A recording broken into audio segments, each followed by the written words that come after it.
Nii, ma siis jätkan süsteemi näitamisega.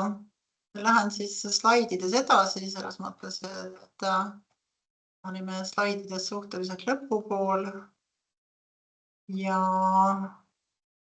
teemaks oli siis ekspordi lõpetamine transiidiga. Eksporti võib lõpetada transiidiga. Äriliselt näeb see välja seda, et piiriületus tegelikult toimub teise protseduuri raames, transiidi raames. Ja eksport lõpetatakse siis, kui transiit avatakse.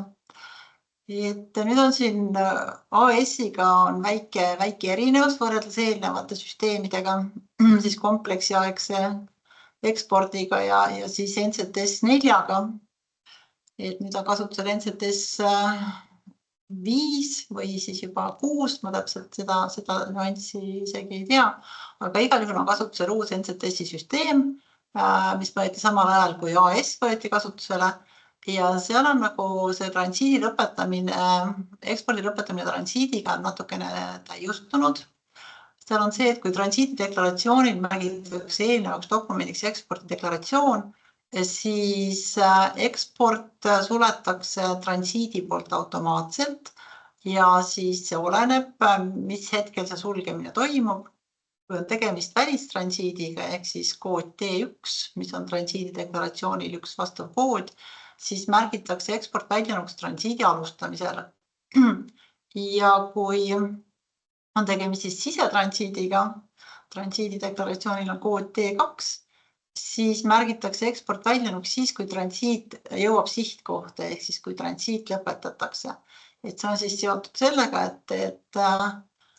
et mis on kauba staatus transiidil, et kui see kaup ühel juhul, kui ta T1 korral midagi juhtub, siis nõutakse maksud sisse, kui T2 korral midagi juhtub, siis makse sisse ei nõuta, sellepärast ka eksporti varem ei lõpetata.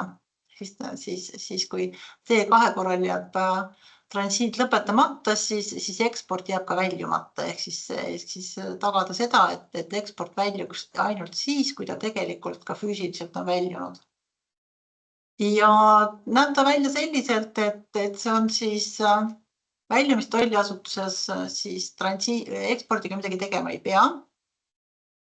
Ta võib olla olekus AR saabunud, ta võib olla olekus ka kaup vabastatud väljumiseks. Küll ta ei tohi olla kontrollis, et sel juhul sellist deklaratsiooni, ekspordideklaratsiooni ei saa viidata transiidi deklaratsioonile, aga muul juhul saab. Ja selles mõttes on ta puhtalt nagu transiidi deklaratsiooni täitmise teema. Et ma võin vaadata, kas mul on siin mõnda transiidi deklaratsiooni, et alustamise deklaratsioonid. Nüüd me küll ei näita nüüd siin, kuidas transiiti täidetakse, aga siin on see on transiidi deklaratsioon. Transiidil on alustamise deklaratsioonide saks, siis avatakse transiit ja kui nüüd tahetakse transiidil viidata ekspordi deklaratsioonile, siis selleks on siin transiidi deklaratsioonil selline andmehulk, mis siis on alamveokiri ja kus siis näidatakse, millised ekspordi deklaratsioonid on selle transiidiga seotud. Nii.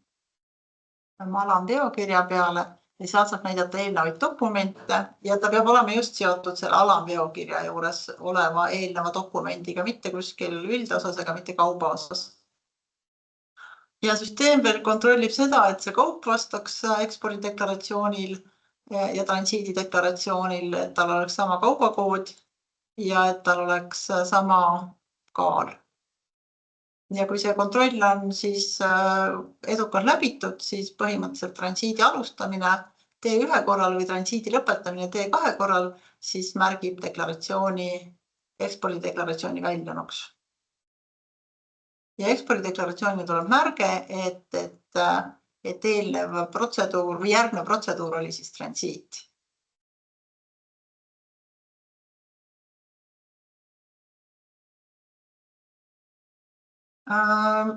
Mida ma veel võiks süsteemist näidata peale nende põhiasjade, et võib-olla ma näitaks siis ekspordi tolliasutuse vaates neid lihtsustusi, millest siis eelnevalt räägiti. Et näiteks võtame lihtsustatud deklaratsiooni.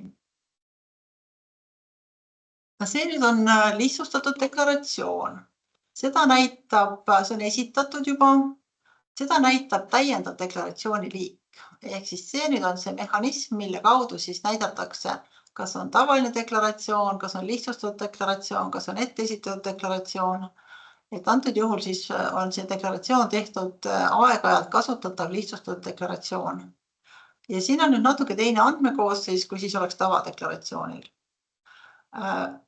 Lihtsustatud deklaratsioon on siis see deklaratsioon, mille nii-öelda see elutsükkel jääb kestma nii-öelda lõpuni, mis ka väljub ja millel on siis need nii-öelda, tal on nagu juriidiline jõud on sellel deklaratsioonil.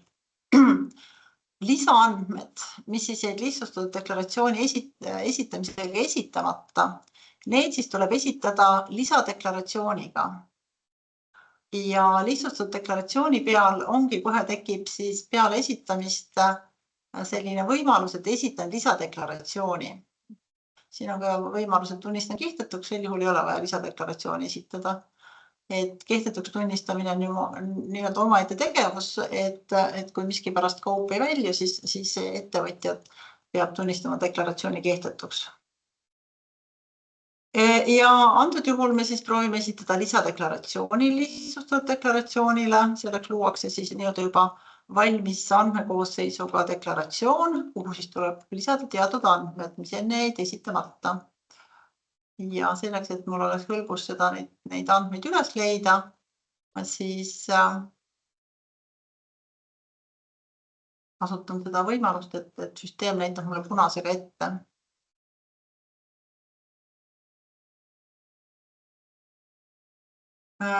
Kliendi viitenumber LRN on tegelikult kliendi enda jaoks, et ta leiaks muude asjade hulgast oma deklaratsiooni ülesse, et ta on nagu lisa sellele deklaratsiooni numbrile, mille siis süsteem annab, aga antud juhul siis nii-öelda esitatud deklaratsioonil on 2 numbrit, aga kui deklaratsioon on veel esitamata ja tal ei ole veel deklaratsiooni numbrit, siis ja ta on lihtsalt seal kuskil deklaratsioonide loetelus, siis selle LRN-i local reference numberiga saab siis, see peaks hõlbustama, et isik leiab oma esitatud või sisestatud deklaratsiooni või pooleli oleva deklaratsiooni üles.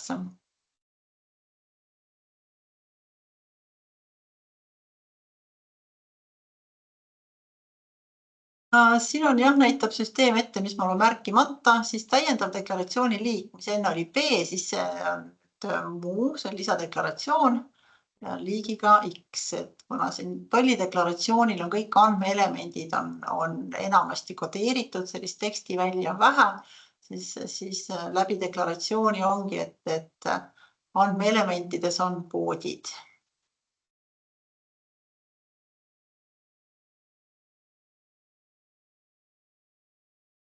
Sisestame teist andmed.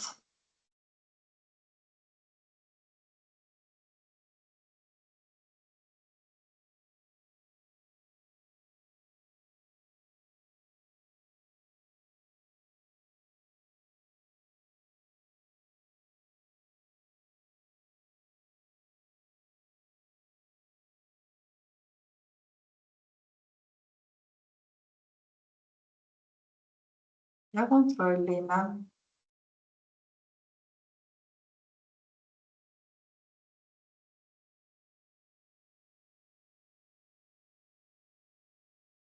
Süsteem teeb osaliselt loogikakontrolle.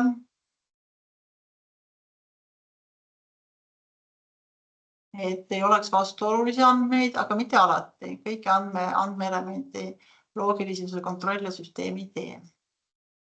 Ehk siis see andmete kvaliteet on tegelikult andmete esitaja vastutus. Ja nüüd ma olen lisadeklaratsiooni saanud olekusse vigadeta, nüüd ma esitan lisadeklaratsiooni ja põhimõtteliselt siis lihtsustatud deklaratsioon on siis nüüd täielik, lisadeklaratsiooni esitamise kohustus on täidetud ja sellega on see protsess lõppenud. See, et kas see kaup on nüüd väljumata või veel väljub, see nüüd on juba selline standardprotseduur, mis ei olene sellest, kas deklaratsioon või lisadeklaratsioon või lihtsustatud deklaratsioon või mitte. Tegelikult väljub see lihtsustatud deklaratsioon koos oma MRN-iga. See lisadeklaratsioon on lihtsalt selleks nii-öelda puuduvate andmete esitamiseks. Neil on erinevad MRN-id ja nad on põhimõtteliselt elavad erinevat elutsüklit. Et see lihtsustatud deklaratsioon ausalt öeldes kõiki ärijuhte ei lihtsusta. Et ta võib lihtsustada teatud ärijuhte, aga see, et ta oleks kuidagi lihtsam, nagu see nimi võib eksitavalt tunduda, et see on midagi lihtsamad kui tavadeklaratsioon, siis jah, tegelikult ta kõiki ärijuhte ei lihtsusta ja kui ettevõtjad leiavad sealt mingit lihtsustust, siis nad seda kasutavad ja kui nad ei leia sealt mingit lihtsustust, siis nad seda ei kasuta. Et see sõna lihtsustus on tegelikult tuleb tolliõigusest ja ei ole mitte Eesti tolliõigus, vaid on Euroopa Liidu tolliõigus, et selles mõttes ta võib tunduda kuidagi ootuselt, et nüüd läheb midagi lihtsamaks, aga jah, igat ärijuhtu ta ei saa lihtsamaks teha.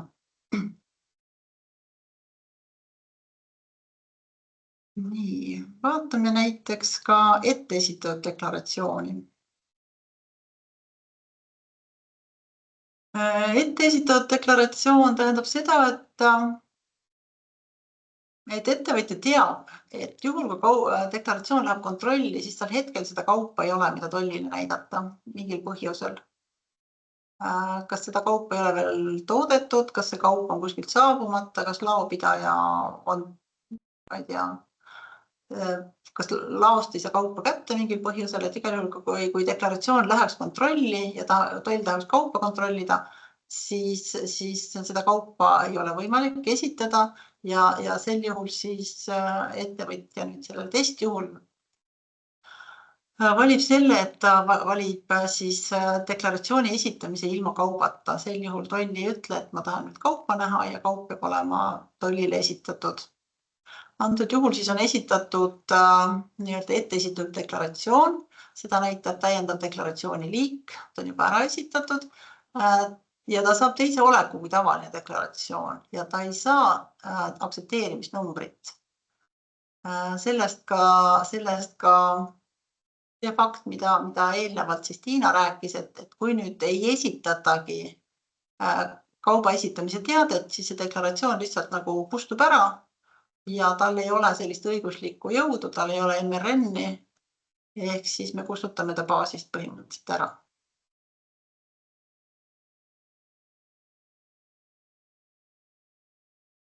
Deklaratsiooni pealt saab esitada kauba esitamisteate, kui nüüd on tulnud info, et kaup on olemas, et tahaks selle deklaratsiooni vormistusega edasi minna. Ja seda sama saab teha ka siis kauba esitamisteate juurest.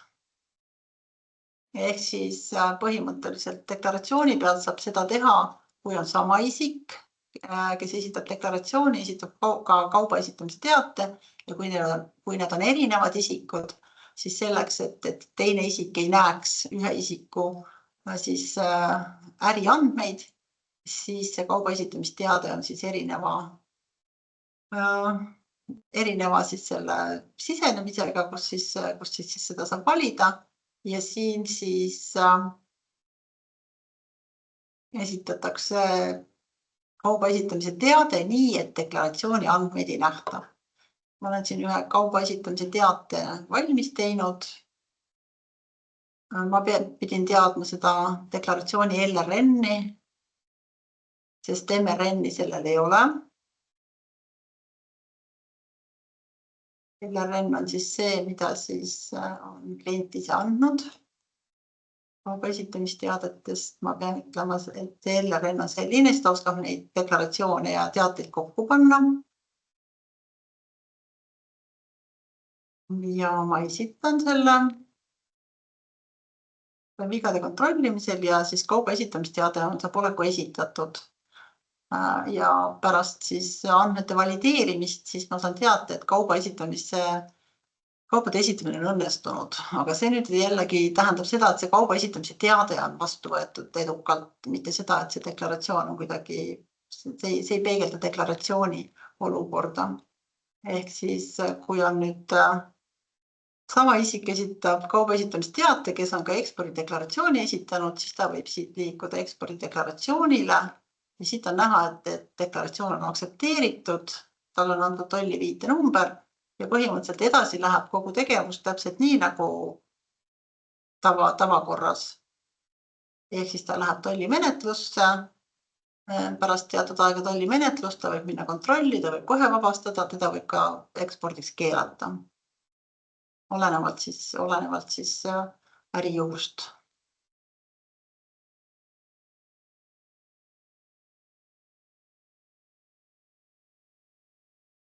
Mida ma veel võiks näidata? Ma võiks näidata seda, kuidas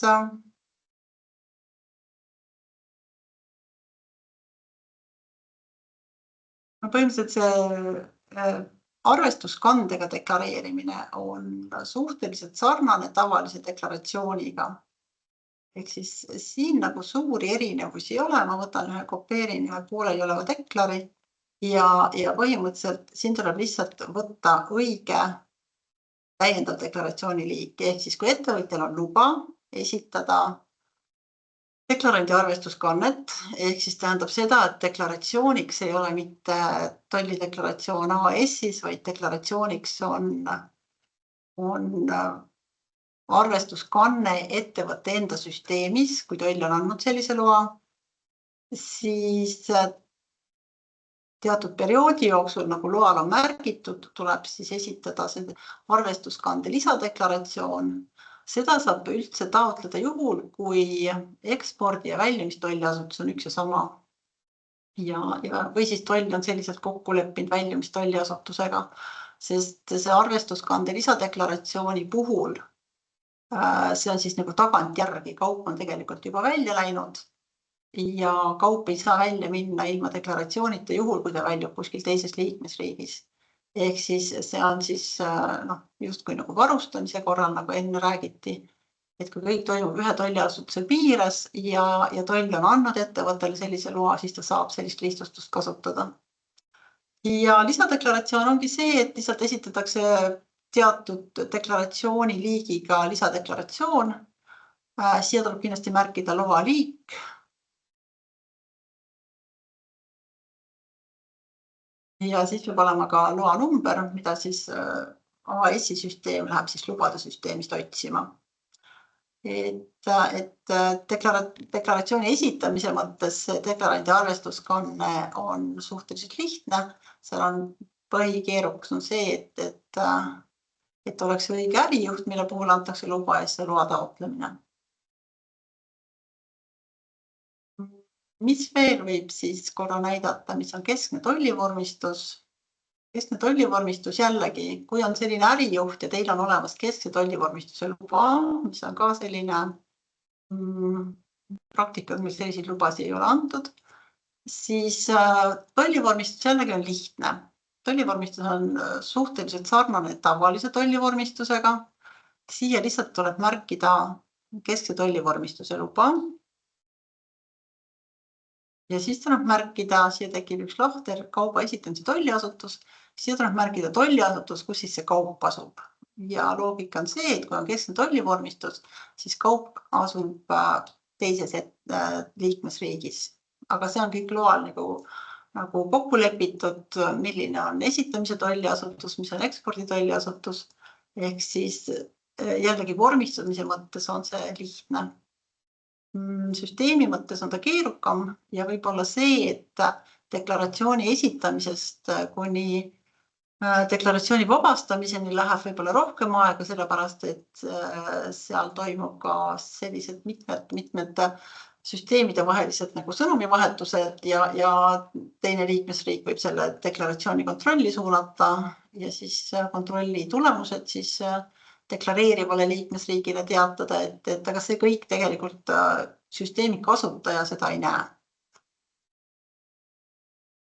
Mida veel võiks näidata üleüldse ekspordi vaates on võib-olla See, mis juhtub deklaratsioonidega, mis on jäänud väljumata teatud aja jooksul. Ehk siis tolliõigus ütleb seda, et kui deklaratsioon 150 päeva jooksul tema aktsepteerimisest ja vabastamisest ei ole saanud piiriületust, ehk siis ta ei ole saanud piiriületuse märget, piiri tolliasutusest ei ole tagasi tulnud infot, et kaup on väljunud, siis põhimõtteliselt see deklaratsioon tühistatakse. Eeldus, tal on nagu mitu mõtet. Üks mõte on see, et mitte hoida neid avatud eksporte lahti, et et infosüsteemi hoida korras. Ja teine on see, et üle Euroopa Liidu 150 päeva on nagu piisav, et kaup jõuaks väljuda.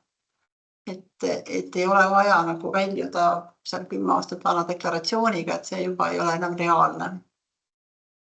Ja nüüd ettevõtte vaatest on see, et kui on teil deklaratsioon kaup vabastatud ekspordiks ja ta ei ole mitte eksporditud olekus, ta ei ole eksport keelatud olekus, siis vaatan, kus ma selle näite tegin.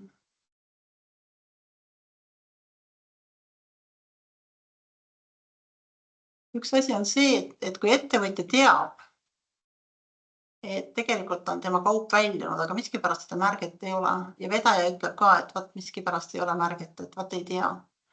Siis eksportija, kes on tegelikult kõige rohkem huvitatud, et see eksport saaks toimunuks, siis on deklaratsioonil selline koht nagu väljumata ekspordipäringud. See on see, et toll teile saata päringut, et kas te teate, mis teie ekspordiga on toimunud, et kui ei teata, saatke meile tõendeid. Ja teine asi, et kui teil on tõendeid, aga toll ei ole veel midagi küsinud, siis saab siit väljumata ekspordipäringute alt deklaratsiooni peale märkida selle tõendi. Et väljunud alternatiivsed tõendid olemas, siis siia võib lisada alternatiivsete tõendide faili ja siis ta jõuab ja siis esitada see, siis see jõuab tolliametnikul töölauale, kes siis vaatab need tõendid üle ja märgib deklaratsiooni ise väljunuks. See nüüd on siis kliendipoolne initsiatiiv. Teine variant on see, et kui toll on saatnud väljumata ekspordipäringu, ehk siis kui 90 päeva peale aktsepteerimist ja vabastamist kaup ei ole väljunud, siis seda ei oota edasi 150 päevani ja ei tühista vaikimisi, vaid enne hakkab toll tegema tegevusi ja hakkab nagu uurima, et oma kanalite kaudu, et kas ta saab seda deklaratsiooni väljunuks märkida. Ja üks nendest tegevustest on ka see, et ta esitab päringu eksportijale, et kui teil on mingit infot, siis andke. Ja see päring on meil süsteemne 90 päeva jooksul siis 90 päeva peale aktsepteerimist ja vabastamist. Kui meil ei ole ühtegi infot selle kohta, et see kaup oleks väljunud, siis süsteem saadab väljumata ekspordipäringu ja klient näeb siis seda selliselt, et väljumata ekspordipäring vajab tähelepanu. Ja siia tekib selline päringu avatav vaade ja siia võib siis lisada vastuseid. Ehk jah, kuna siis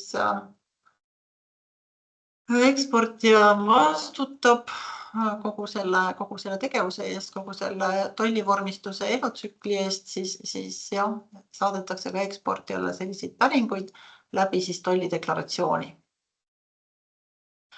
Kui ettevõte ei vasta või ei saa ettevõttega kontakti, siis toll püüab ka muudel võimalustel, muude siis sidevahendite abil võib-olla saadab meili ja nii edasi, aga siiski, kui 150 päeva jooksul ei ole seda väljumise märget, siis süsteem automaatselt siis tunnistab deklaratsiooni kehtetuks.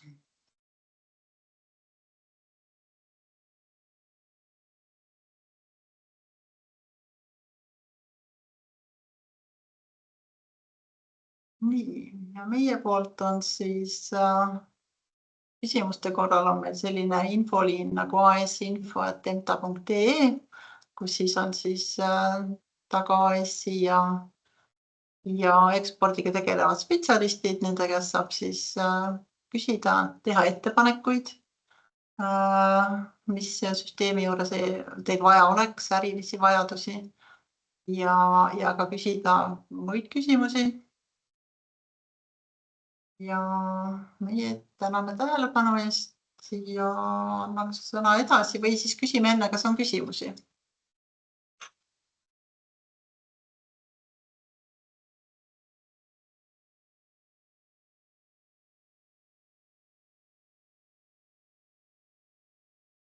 Ja mina nüüd Sirje uuesti sekkun, et me siin Liinaga vahet jagame oma positsioone nii, kuidas keegi saab. Et tundub, et küsimusi praegu ei ole. Ma olen väga tänulik nii Tiinale kui Tiiule ja kindlasti ka Monikale, kes on aidanud MTA poole pealt meil ette valmistada seda infopäeva ja kolleegile Liinale. Ja mul on selline info veel osalejatele, et kui tekib küsimusi, alati palun kirjutage. Me saame kas otse või siis läbi meie Tiina ja Tiiu käest ka küsida, kui vaja on ja kui tekib vajadus. Ja mida me saame kindlasti ka kaasa panna, et me paneme kaasa selle lingi, kus on need protsessid ja see teema ka lahti selgitatud MTA kodulehel. Et seda me saame ka jagada oma ettevõtete esindajatele. Ja tundub, et praegu küsimusi ei ole. Ma siiski loodan, et info on nendele vähemasti kasulik, kes on siin leidnud aega ja vastu pidanud kenasti. Aga meil on jäänud veel üks esineja, sest ma saan aru, et Tiiu ja Tiina, teie olete lõpetanud. On nii? Ja, okei, Tiina ka ja noogutab, seda ma näen. Ja aitäh, Tiiu, ja ma kuulutan siis välja lõpuesineja, kelleks on siis Marko Utsar ja Palsnäkist ja mul on väga hea meel öelda suur aitäh Markole, et kui kutsusin siis, et leidsite aega ja valmistasite ette ja Marko räägib siis natukene nii-öelda päris elust, et kuidas, kui eksporditellimus saadakse, et kuidas siis üks ettevõtte toimetab. Ja ega paremat näidet kui Palsnäkist üle maailma eksportimisel on raske leida, nii et mina alati pool naljaga ütlen seda, et tehke ise kartulivahvlit, millega saadakse ilmselt hakkama, aga müüge seda üle maailma. See on juba hoopis teine lugu. Nii et ole kena, Marko, lava on sinu. Suured tänud ilusad sõnade eest, Sirje. Ja, aga ma juba ütlen kõigile kuulajatele, kõigile kuulajatele ja vaatajatele, et ma ütlen, et ma olen hääleharjutuse teinud, et mul hääl kõige parema ja kõige puhtamalt ei kõla, aga ma usun, et me saame hakkama. Et jagan teiega siis ekraani.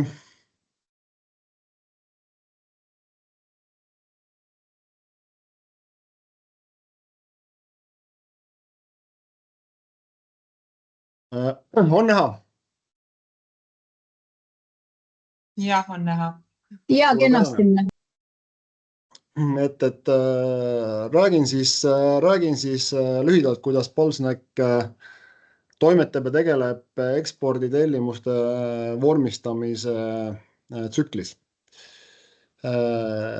Et tegime siin kolleegidega koos siukse mõnusa slideshow, et oleks nagu lihtne arusaadav.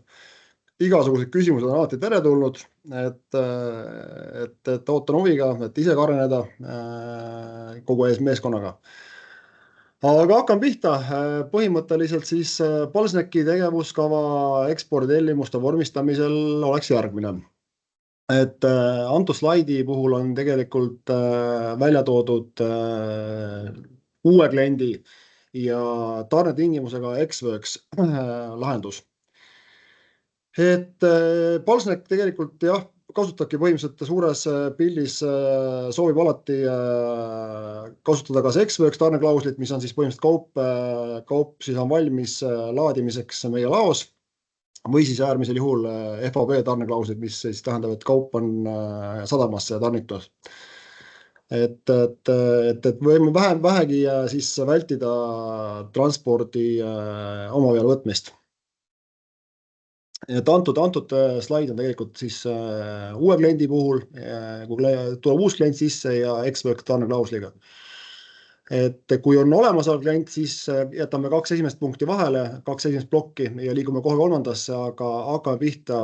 Kui tuleb sisse uus klient, kes on tellimuse, ekspordiklient Palsnekile, et siis reeglina kõik tellimused 90% tulevad läbi e-mailide, et vähesel juhul tuleb läbi WhatsAppi, aga enamus tulevad ikkagi läbi e-mailide. Uue kliendi puhul siis suuname selle kõigepealt selle kliendi info meie raamatupidajale, et kes sisestab selle kliendi infosüsteemi, et meie ERP-süsteem on Odo, mida Palsnek kasutab.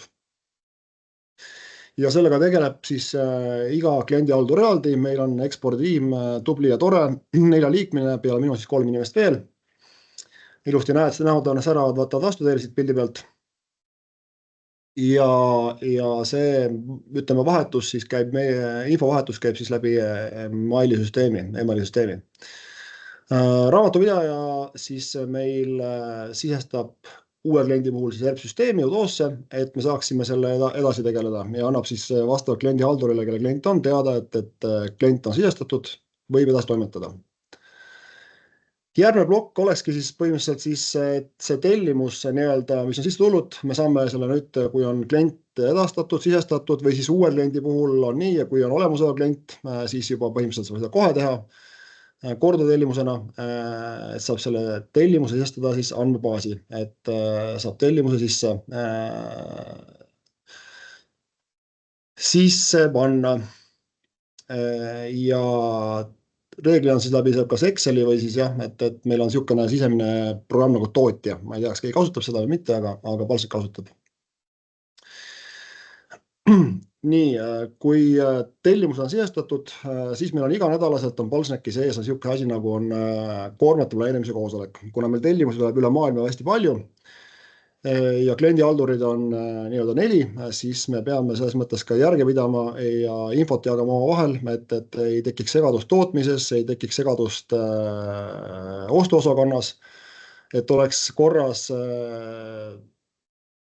sisseostatavate maitseainete, pakkematerjalide, kõikide kogused uute klientide puhul, siis ka mõnel juhul private label'i puhul, põhitoote kilede puhul ja nii edasi. Et korra nädalas me teeme siis koormate planeerimise koosoleku läbi Teamsi, laivis, kes on kohal, see kuulab. Ja selles osalevad siis ekspordiosakond, tootmine, ost ja tootmisplaneerija. Et kogu info läheks kõikidele osapoole vajalikul määral laiali ja kõigil ühtne arusaam, et kuna mingisugune koorem välja läheb, kas tooraine on olemas selleks ja tootmine saaks planeerida täpselt oma tegevused, et kõik toimus nagu kellavärk. Nii, tootmisplaneerija annab siis info kätte meile kõigile vastavalt, kelle siis põhimõtteliselt selle klient, kelle tellimus on, et kuna see toode tellimus on valmis välja saatmiseks ja meie saame selle info edastada kliendile.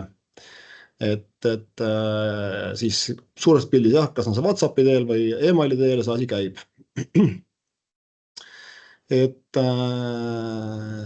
Et saame siis anda kliendile teada tarnekuupäeva, kuna tema kaup on valmis laadimiseks, et nagu öeldud, ka Expert tarneklausi puhul klient ise võib organiseerima transpordi, FAB puhul meie organiseerime transpordi sadamani ja CAF puhul ühesõnaga siis see transport on puhtalt kliendi enda teostada.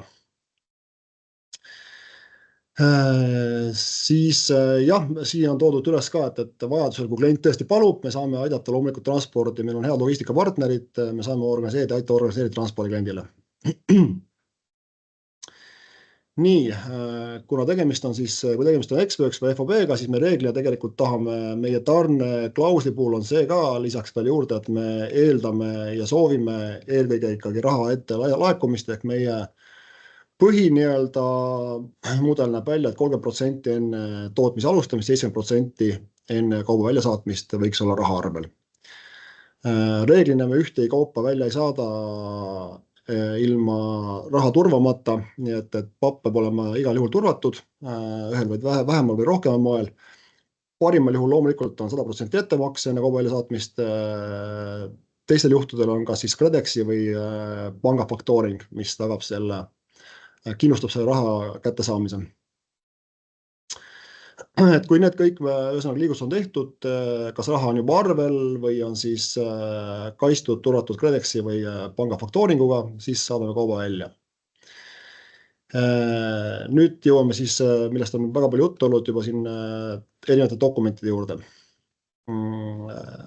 Selles mõttes, et reeglina, kui on tege ekspordikliendid kolmandas riikides, siis on vaja alati sertifikaate, kellega tegeleb siis sertifikaadid tellib siis meie kvaliteedijuht, nii tervisesertifikaadi kui päritolu sertifikaadi, mida kliendid soovivad. Ja laojuhataja vormistab siis ametliku arve ja pakkelehe. Pakkeleht ja ametlik arve me alati vormistame kaubaga väljasaatmise samal päeval, sest meil on varasemalt halbu kogemusi olnud, et on kogemusi olnud ka seega, et kaup on valmis, aga reaalselt kaup ei mahu kas konteinerisse või rekasse ja pärast hakata kõiki dokumente ümber vormistama. Et vältida neid vigu, selles mõttes me teeme alati arve ja pakkelehe täpselt samal päeval, kui kaup saab laetud kas rekasse või konteinerisse.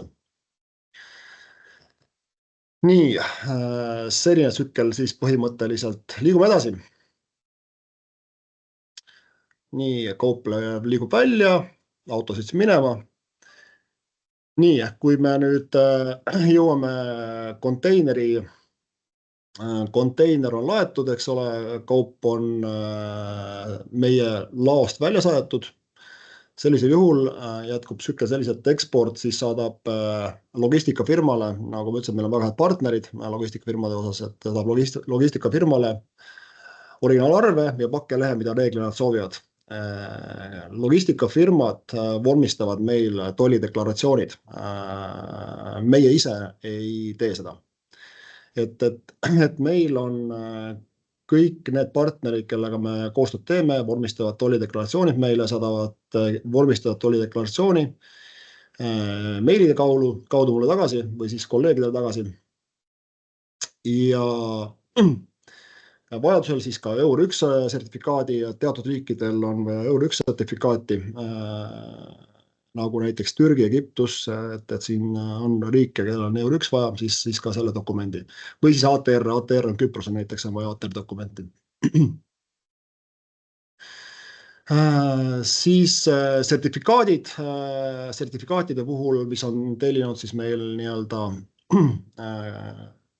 kvaliteedijuht, tuleb ise järel käia, reeglina me teeme seda ise, et kas siis Eesti Kaubandus-Tööstuskojas või siis tervise sertifikaadi puhul siis jah, PTA-st saab kätte selle dokumendi.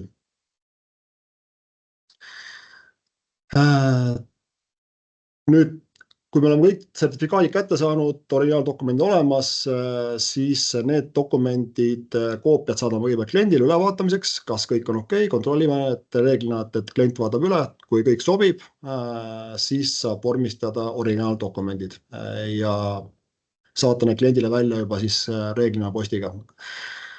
Logistikafirma poolt on väga oluline dokument, mis on veel tulemas, on Bill of Lading dokument, BL, mis tegelikult reeglina varasemalt kunagi oli väga oluline saada seda ka füüsilisel kujul, nüüd tegelikult seda vajadust enam ei ole, et nüüd on Airway Bill, mis täiesti piisab, et kui saata elektrooniliselt kliendile, et ta saab lahti tollida koha peal selle dokumendiga oma kauba või kaup on kohale jõudnud. Nüüd rääkisin enne suure suuga siin tegelikult logistikafirmadest, kellega Palsnek koostööd teeb. Jah, et meil on nagu selles mõttes on tuua mingi häid ja halbu kogemusi. Üks hea kogemus tegelikult, mille me järgmise jõuan, on sellise ettevõtte, kellega me koostööd teeme, on Ferroline Group, kes konstantselt tegelikult saadab meile soovi korral nädalakaupa, aga reeglina üle 2 nädala infot, kui kaugel konteiner on mere peal, kas ta on graafikus, kas tal on tekkinud mingi tõrked, aga meil on suurepärane koostöö, selles mõttes saab mitte ainult meile, vaid kliendile, et kõik osapooled näevad, mis olukord on konteineriga mere peal. Et sihukest ülevaadet saada on suurepärane, et koostöös Eesti partneritega teha on suurepärane ja siiamaani mul peab vist üle õla sülitama, et siiamaani pole ühtegi probleemi selle ettevõttega tekkinud, kaup on pigem isegi kiiremini kohale jõudnud kui aeglasemalt ja mõlemad kõik osapooled on rahul. Et sellist ettevõtet ma kindlasti julgeks soovitada koostööpartnerile transpordi osas. Nüüd on ka halvemaid kokkupuuteid olnud. Siin aasta alguses meil oli üks väga paha olukord, kus konteiner oli merel 4 kuud peaaegu kohale jõudis, mis maksis meile kätte tegelikult raske vaevaga saadud kliendi. Tegemist on Emiraati kliendiga. Loomulikult võib tulla igasugused tõrked ette, et erinevates sadamates ülekoormused, mis iganes ümberlaadimised, konteinerid lihtsalt, et erinevad, siin on tegelikult olukord ka, et väga palju nii-öelda laevaliinid, näiteks Marsk tekitab niisuguseid olukordi, millel on väga palju halba kokkupuuteid olnud, kui laevaliinist rääkida. Aga jah, ütleme see olukord, millest ma räägin praegu siin, 4 kuud oli konteiner merel, jõudis kohale, mis päädis sellega, et klient oli arvestanud suure kampaaniaga oma kaubandusketis. See kampaania ära, kuna kaup kohale jõudnud, see kaup jõudis kohale 33% aegunud best before kuupäevaga. Me kaotasime kliendi selle tarne tõttu, mis on eriti valus. Ja ütleme niimoodi, et loomulikult see oli ka viimane kord, kui me selle transpordifirmaga nii-öelda koostööd tegime, et sellised halbu kokkupuuteid on ka olemas olnud. Üks näide veel siin COVID-i eelsest ajast, et üks ettevõte maksis meile 30% ettemaksu ära, 70% pidi maksma siis, kui kaup kohale jõuab, kaup jõudis kohale, ettevõte selleks pankrotti läinud, kes kauba tellis. Mis teha? Kaup on kohal, konteiner on sadamas, 7 päeva on aega lahti tollimiseks. Osa raha on käes, suurem osa raha saamata. Õnneks selles siis oli tegemist samamoodi tegelikult oli tegemist oli Kuveitiga selle puhul. Et selle sihtriigiga, kus kaup läks. Et õnneks oli olemas alternatiivklient, kes natuke madalama hinnaga selle konteineri välja ostis ja saime olukorra päästetud. Aga see oli nagu tõesti, ütleme niimoodi, et väga kriitiline seis. Nii et erinevaid situatsioone olukorda võib tulla ette igasuguseid, aga siiamaani nüüd praegu meil on õnneks on õnnelikult head partnerid logistikavõrmade osas, meil on hea meeskond ja praeguseni on kõik tarned ilusti toimivad, loodame, et see nii jääb ka. Vot sellisel kujul Palsnekil asjad käivad, et igal juhul et kiiresti vuristatuna ette nüüd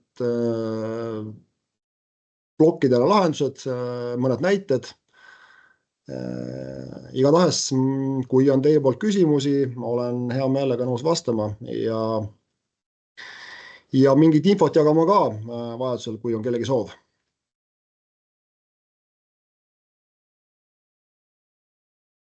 Ja aitäh, Marko, sulle.